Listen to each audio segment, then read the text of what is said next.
ஒரு நாள் சோனாக்குருவியும் ரீட்டா கிளியும் உணவு தேட போய்கிட்டு இருந்தாங்க. இப்படி பறந்து போனாங்க. வழியில ஒரு இடத்துல காலுக்காகத்தை பார்த்ததும் அது கிட்ட போய் உட்கார்ந்தாங்க. சோனா, ரீட்டா, நீங்க 2 பேரும் உணவு தேட தானே போய்கிட்டு இருக்கீங்க. நானும் உங்களுக்காக தான் காத்திருந்தேன். சரி, கிளம்புங்க, நானும் உங்க கூட உணவு தேட வரேன்.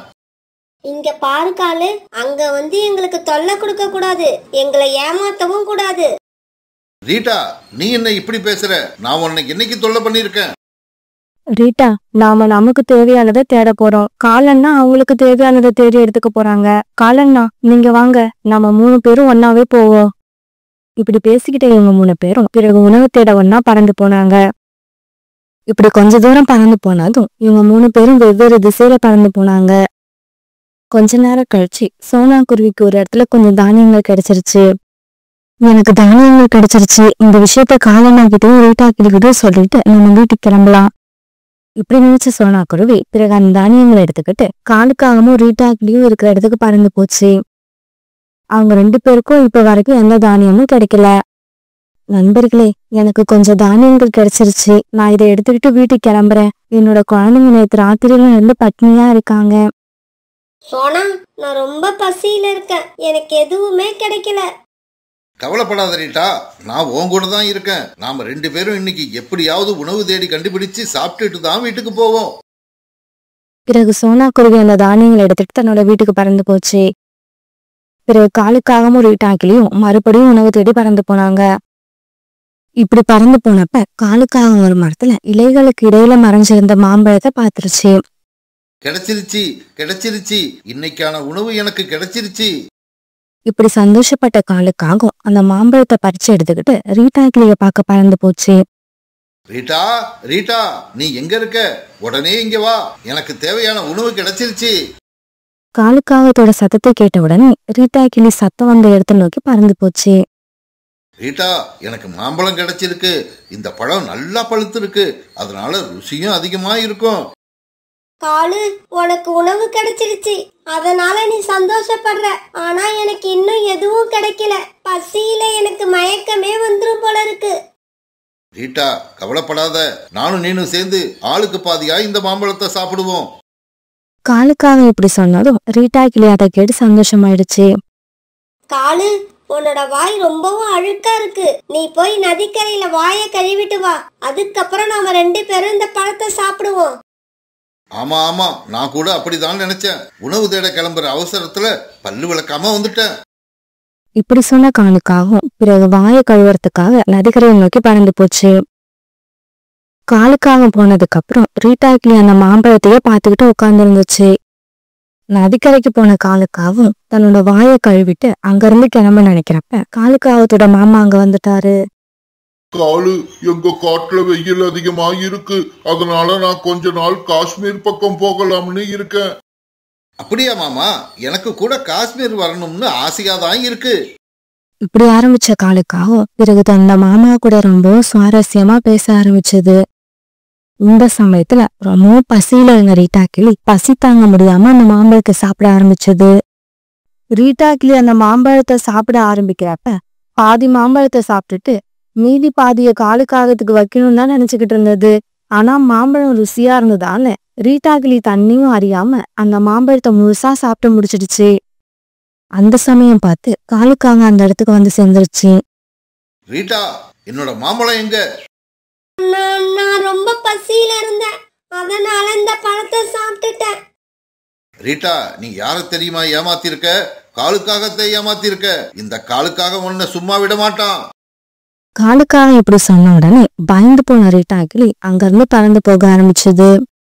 இருந்தாலும் காலுக்காக விடாம பின்னாடியே விரட்டிக்கிட்டு போச்சு. தன்னோட உயிரை காப்பாத்திக்கிறதுக்காக ரீட்டா கிளி ரொம்பவும் வேகமா பறந்து போச்சு. இப்படி பறந்து போன ரீட்டா கிளி அடர்த்தியான இலைகள் இருந்த ஒரு மரத்துக்குள்ள போய் தன்னுடைய உடம்ப மறைச்சுக்கிட்டு வெளியில என்ன நடக்குதுன்னு பார்க்க ஆரம்பிச்சது. ரீட்டா, ரீட்டா, என்னோட மாம்பழத்தை சாப்பிட்டுட்ட இல்ல, உன்னை நான் விட மாட்டேன். இதுக்கு நான் பழிக்கு பழி வாங்கியே தீருவேன். இப்படி கொஞ்ச நேரம் கோபத்துல கத்திக்கிட்டு இருந்த காலுக்காகவும் பிறகு அங்கிருந்து பறந்து போயிடுச்சு. காலுக்காகவும் போன உடனே ரீட்டா கிளி அந்த இடைகளுக்கு இடையில இருந்து வெளியே வந்துச்சு. அப்பாடா, இப்பதான் நிம்மதியா இருக்கு. நான் இந்த காலுக்காகத்துக்கிட்ட இருந்து தப்பிச்சிட்டேன். நான் மட்டும் அதுகிட்ட மாட்டியிருந்தேன்னா என்னை கொன்னே போட்டு இருக்கும். இப்படியே சில நாட்கள் நகர்ந்துச்சு. கோரி, இன்னைக்கு நான் என்னோட மாம்பழத்தை சாப்பிட்ட ரீட்டாவை பழிக்கு பழி வாங்க போறேன். நீங்க பழி வாங்கறது இருக்கட்டும், நான் ரொம்ப பசியில இருக்கேன். எனக்கு ஏதாவது சாப்பிட கொண்டு வாங்க. இங்க பாரு கோரி, உனக்கு பசி எடுத்தா வெளியில போய் ஏதாவது தானியங்களையும் பழங்களையும் சாப்பிடு. ரீட்டா கிளிக்கு பாடம் கத்து கொடுக்காம இன்னைக்கு நான் வீடு திரும்ப மாட்டேன். இப்படி சொன்ன காலுக்காக அங்கிருந்து ரீட்டா கிளி வீட்டை நோக்கி பறந்து போச்சு. இந்த மாதிரி பறந்து போன காலுக்காக ரீட்டா கிளி வீட்டு ஜன்னல் வழியா உள்ள எட்டி பார்த்துச்சு. ரீட்டா கிளி தன்னோட வீட்டுல கிச்சடி தயார் பண்ணிக்கிட்டு இருந்தது. ஓஹோ, கிச்சடி தயார் பண்றியா? இந்த கிச்சடியை நீ சந்தோஷமா சாப்பிடுவ. ஆனா சாப்பிட்டு முடிச்சதுக்கு அப்புறம் உன்னால சந்தோஷமா இருக்க முடியாது. இந்த கிச்சடியை சாப்பிட்ட உடனே உனக்கு வயிற்றுப்போக்கு ஆரம்பிச்சிடும். ஏன்னா இந்த கிச்சடியில வயிற்றுப்போக்கு போறதுக்கான மூலிகையை கலக்க போறேன். இப்படி நினைச்ச காலுக்காக பிறகு அந்த மூலிகையை எடுக்கிறதுக்காக மலைப்பகுதியை நோக்கி பறந்து போச்சு. மலைப்பகுதிக்கு பறந்து போன காலுக்காக வயிற்றுப்போக்கு உண்டாக்குறதுக்கான சிவப்பு நிற விதைகளை எடுத்துக்கிச்சு. இப்படி விதைகளை எடுத்துக்கிட்ட காலுக்காக உடனே ரீட்டா கிளி வீட்டை நோக்கி பறந்து போச்சு. ரீட்டா, ரீட்டா, கொஞ்சம் உப்பு இருந்தா கொடு. எங்க வீட்டுல சமையலுக்கான எல்லா பொருளும் இருக்கு, உப்பு மட்டும்தான் இல்ல. காலு, நான் மாம்பழத்தை சாப்பிட்டதுக்காக என்ன நீ திட்டுறதுக்கு தான் வந்திருப்பேன்னு நினைச்சேன். நல்ல வேலை நீ அதை மனசுல வச்சுக்கலன்னு நினைக்கிறேன். ரீட்டா, நான் அதையெல்லாம் அப்பவே மறந்துட்டேன். நீ சீக்கிரமா போய் உப்பு எடுத்துக்கிட்டு வா. காலுக்காக இப்படி சொன்ன உடனே உப்பு எடுக்கிறதுக்காக ரீட்டா கிளி திரும்பி உட்கார்ந்தது. அந்த சமயத்துல காலுக்காக அது கொண்டு வந்திருந்த சிவப்பு நிற விதைகளை அந்த கிச்சடி தயாராக்கிட்டு இருந்த பாத்திரத்துக்குள்ள போட்டுடுச்சு. பிறகு ரீட்டா கிளி உப்பு எடுத்து காலுக்காகத்துக்கிட்ட கொடுக்க அதை வாங்கின காலுக்காக அங்கிருந்து நதிக்கரையை நோக்கி பறந்து போச்சு.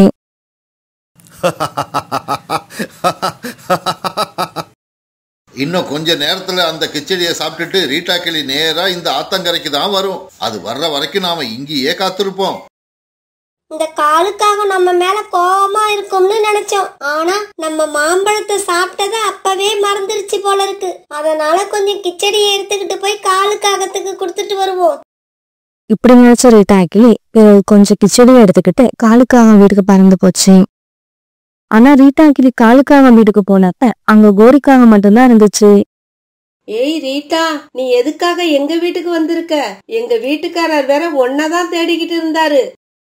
தெரியும் தெரியும், காலு இப்பதான் என்னோட வீட்டுக்கு வந்து உப்பு வாங்கிட்டு வந்துச்சு. சரி, இதுல கொஞ்சம் கிச்சடி எடுத்துக்கிட்டு வந்திருக்கேன். இத நீயும் காலும் சாப்பிடுங்க.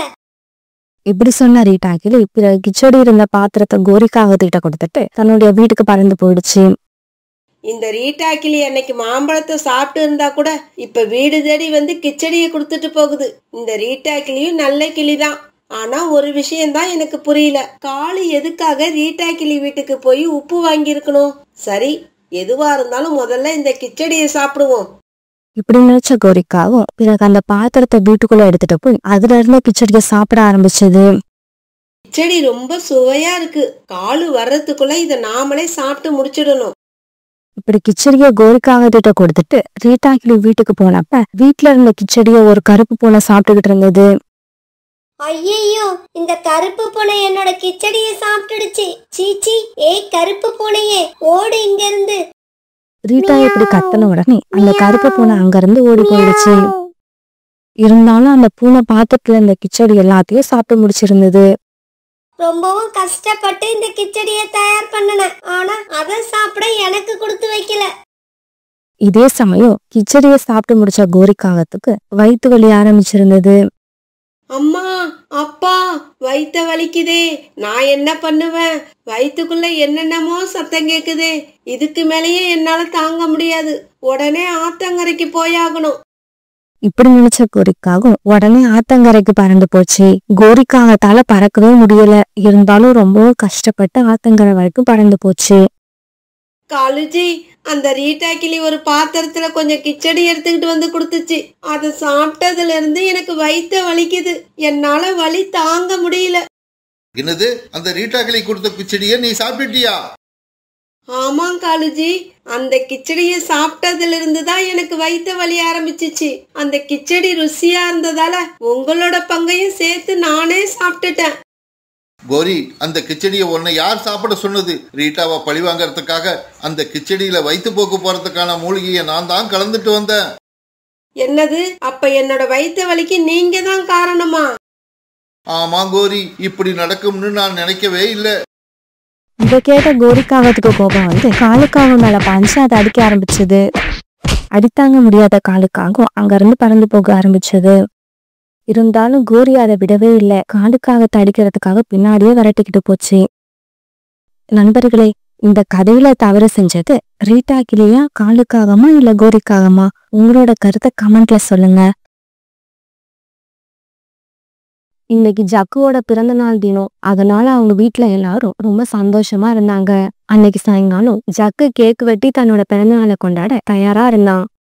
என்னங்க, வீட்டை பத்திரமா பாத்துக்கோங்க, நான் போய் கேக்கு வாங்கிக்கிட்டு வந்துடுறேன். அம்மா அம்மா, என்ன கேக்கு வாங்க போறீங்க? எனக்கு ரொம்பவும் பிடிச்ச பைனாப்பிள் கேக்கு வாங்க போறேன்.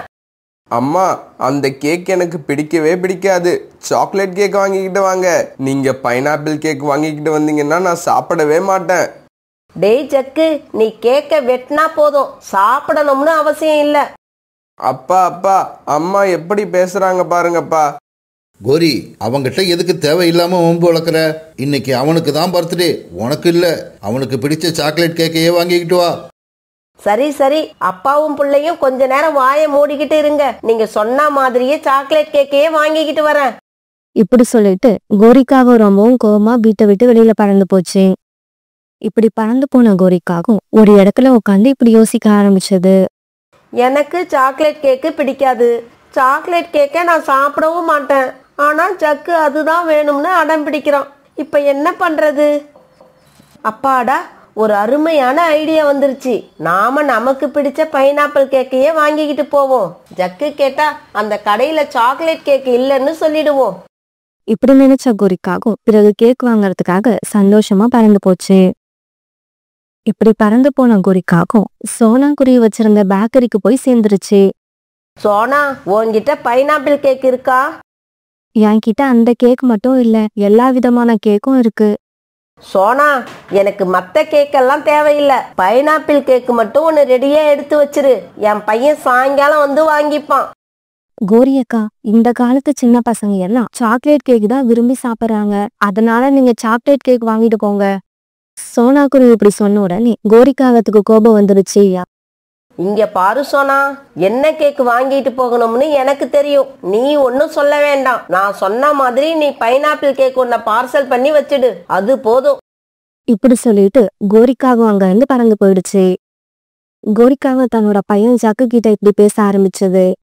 ஜக்கு, சீக்கிரமா போய் உன்னோட நண்பர்கள் எல்லாம் வீட்டுக்கு கூப்பிடு. அப்படியே சோனா ஆண்டியோட பேக்கரிக்கு போய் கேக்கையும் வாங்கிக்கிட்டு வந்துரு. அம்மா, நான் சொன்ன மாதிரி சாக்லேட் கேக் தானே ஆர்டர் பண்ணிருக்கீங்க? ஆமா ஆமா, சாக்லேட் கேக் தான் ஆர்டர் பண்ணிருக்க. அதை வாங்கிக்கிட்டு சீக்கிரமா வா. நாம பைனாப்பிள் கேக் வாங்க போறது தெரிஞ்சா ஜக்கு சண்டை போடுவான்னு நினைச்ச கோரிக்காகவும் இப்படி போய் சொல்லிடுச்சு. அம்மா சொன்னதை கேட்ட ஜக்கு ரொம்பவும் சந்தோஷமா தன்னோட நண்பர்களை பார்க்க பறந்து போனான். குக்கு, இன்னைக்கு என்னோட பிறந்த நாள். அது உனக்கு ஞாபகம் இருக்கும்னு நினைக்கிறேன். சாயங்காலம் எங்க வீட்டுக்கு வந்துரு. ஜக்கு, உன்னோட பிறந்த நாளை நீ மறந்தாலும் நான் மறக்க மாட்டேன். சாயங்காலம் கண்டிப்பா வந்துடுறேன். பிறகு ஜக்கு அங்கிருந்து ராஜியை பார்க்க பறந்து போனான். ராஜி வீட்டுக்கு போன ஜக்கு ராஜியையும் தன்னோட வீட்டுக்கு கூப்பிட்டான். இப்படி எல்லார்கிட்டயும் சொன்ன ஜக்கு பிறகு சோனா குருவியோட பேக்கரியை நோக்கி பறந்து போனான். ஆண்டி, அம்மா சொன்ன கேக் ரெடி ஆயிடுச்சா? நான் இப்ப எடுத்துக்கிட்டு போலாமா? ஜக்கு, உங்க அம்மா சொன்ன கேக் ரெடியா இருக்கு. இப்படி சொன்ன சோனா குருவி அந்த பார்சலை எடுத்து கொடுக்க அதை வாங்கின ஜக்கு தன்னோட வீட்டுக்கு பறந்து போனான். ஜக்கு தன்னோட வீட்டுக்கு போனப்ப அவனோட நண்பர்களும் அங்க வந்திருந்தாங்க. அம்மா, கேக்கை இந்த அட்டை டப்பாவில இருந்து எடுத்து வைங்க. எனக்கு கேக்க பார்க்கணும் போல ஆசையா இருக்கு. ஜக்கு இப்படி சொன்ன உடனே கோரிக்கா அவன் கேக்க எடுத்து வெளியில வச்சது. அதை பார்த்த ஜக்குக்கு கோபம் வந்துருச்சு. அம்மா, இது பைனாப்பிள் கேக்கு. நான் கேட்ட சாக்லேட் கேக் எங்க? அப்பா, இங்க பாத்தீங்களா? நான் அவ்வளவு சொல்லியும் அம்மா அவங்களுக்கு பிடிச்ச பைனாப்பிள் கேக்கையே வாங்கிக்கிட்டு வந்துட்டாங்க. என்னை ஏமாத்திட்டாங்க. இப்படி சொல்லிட்டு அந்த ஜக்கு பிறகு ரொம்பவும் கோபத்தோட வீட்டை விட்டு வெளியில பறந்து போயிட்டான். டேய் ஜக்கு, போகாதடா, இங்க வா. எல்லா கேக்கும் ஒரே கேக்கு தான்டா. ஏன்டா இப்படி கோவிச்சுக்கிற? ஆண்டி ஆண்டி, ஜக்கு கோச்சுக்கிட்டு எங்கேயாவது போயிட போறான். அவனை போய் சமாதானம் பண்ணி அழைச்சிக்கிட்டு வாங்க. கோரி, நீ பண்றதெல்லாம் சரியில்லை. பிறந்த நாள் அதுவுமா ஜக்குவை ஏன் இப்படி அழ வைக்கிற? போ, அவனை போய் அழைச்சிக்கிட்டு வா. உடனே கோரிக்காகம் ஜக்கு பின்னால பறந்து போச்சு. ஜக்கு ஜக்கு, நீ எங்கடா இருக்க? இங்க பாருங்க, நீங்க 2 பேரும் என் கூட வாங்க. எங்க அம்மாவை போய் பார்த்துட்டு வருவோம். இப்படி சொன்ன கூக்கு பிறகு ராஜுவையும் மிட்டுவையும் கூப்பிட்டுக்கிட்டு தன்னுடைய அம்மா கடையை நோக்கி பறந்து போனான். தன்னோட அம்மா கடைக்கு போன கூக்கு நடந்தது எல்லாத்தையும் தன்னோட அம்மா கிட்ட சொன்னான். நான் இந்த கோரி அக்கா கிட்ட அப்பவே சொன்னேன், சாக்லேட் கேக் வாங்கிட்டு போவேன்னு. அவங்க தான் கேட்கவே இல்லை. அம்மா, ஜக்குவை பார்க்க பாவமா இருக்கு. நீங்க ஒரு சாக்லேட் கேக்கை கொடுத்துட்டு அந்த பைனாப்பிள் கேக்கை எடுத்துக்கோங்க. சரி கூக்கு, இந்த சாக்லேட் கேக்கை நீ எடுத்துட்டு போ. அந்த பைனாப்பிள் கேக்கை நான் ரிட்டர்ன் எடுத்துக்கிறேன். 2 நண்பர்கள் 3 பேரும் சாக்லேட் கேக்கை எடுத்துக்கிட்டு ஜக்கு வீட்டை நோக்கி பறந்து போனாங்க. இவங்க ஜக்கு வீட்டுக்கு போனப்ப கோரிக்காகம் ஜக்குவை சமாதானம் பண்ணி வீட்டுக்கு அழைச்சிட்டு வந்திருந்தது. ஜக்கு, இங்க பாரு, நீ ஆசைப்பட்ட மாதிரியே நாங்க சாக்லேட் கேக் வாங்கிக்கிட்டு வந்துட்டோம். அப்படியா? அப்ப இந்த பைனாப்பிள் கேக்கை என்ன பண்றது? ஆண்டி, பைனாப்பிள் கேக் எடுத்துக்கிட்டு போய் ரூம்ல வச்சிருங்க. அத சோனா ஆண்டி சாயங்காலமா ரிட்டர்ன் எடுத்துக்கிறேன்னு சொல்லிட்டாங்க. அதுக்கப்புறம் ஜக்குவோட பிறந்த நாள் எல்லாரும் சந்தோஷமா கொண்டாட ஆரம்பிச்சாங்க. ஜக்கு ரொம்பவும் சந்தோஷமா தனக்கு பிடிச்ச சாக்லேட் கேக்க கத்தியால வெட்ட ஆரம்பிச்சான். இந்த சமயத்துல சோனா குருவி அங்க வந்துருச்சு. கோரி அக்கா, அந்த பைனாப்பிள் கேக்கை எடுத்துட்டு வாங்க. சோனா குருவி இப்படி கேட்டதோ கோரிக்காவன் திருன்னு விழிக்க ஆரம்பிச்சது. கோரி, சோனா கேட்கறது காதுல விழல. நீ உள்ள கொண்டு போய் வச்ச பைனாப்பிள் கேக்கை எடுத்துக்கிட்டு வந்து அதுகிட்ட கொடு. என்னங்க வந்து என்ன கோரி, வந்துன்னு இழுத்துக்கிட்டே இருக்க? என்னதான் நடந்துச்சுன்னு சொல்லு. பைனாப்பிள் கேக்க ரூம்ல வைக்க எடுத்துக்கிட்டு போனானா, ரொம்பவும் ஆசையா இருந்ததால அந்த கேக்க நான் அப்படியே சாப்பிட்டுட்டேன். அடி பாவி, ஒரு கேக்க முழுசா அப்படியே சாப்பிட்டுட்டியா? அது சரி, நீ நினைச்ச மாதிரியே பைனாப்பிள் கேக்க வாங்கிக்கிட்டு வந்து முழுசா சாப்பிட்டுட்ட. அப்புறமும் ஏன் இன்னும் உன்னோட முகம் சோகமாவே இருக்கு? அப்பாடா, அம்மாக்கு பிடிச்ச கேக்க அம்மா சாப்பிட்டுட்டாங்க. இதுக்கப்புறம் இந்த சாக்லேட் கேக்க அம்மா சாப்பிட மாட்டாங்க. அப்படி இல்லடா ஜக்கு, பைனாப்பிள் கேக்க முழுசா சாப்பிட்ட உடனே எனக்கு அது மேல இருந்த ஆசை போயிடுச்சு. எனக்கு என்னவோ இப்ப இந்த சாக்லேட் கேக்க சாப்பிடணும் போல இருக்கு. கோரிக்காக சொன்னதை கேட்டுட்டு அங்கிருந்து எல்லாருமே வாய் விட்டு சிரிக்க ஆரம்பிச்சாங்க.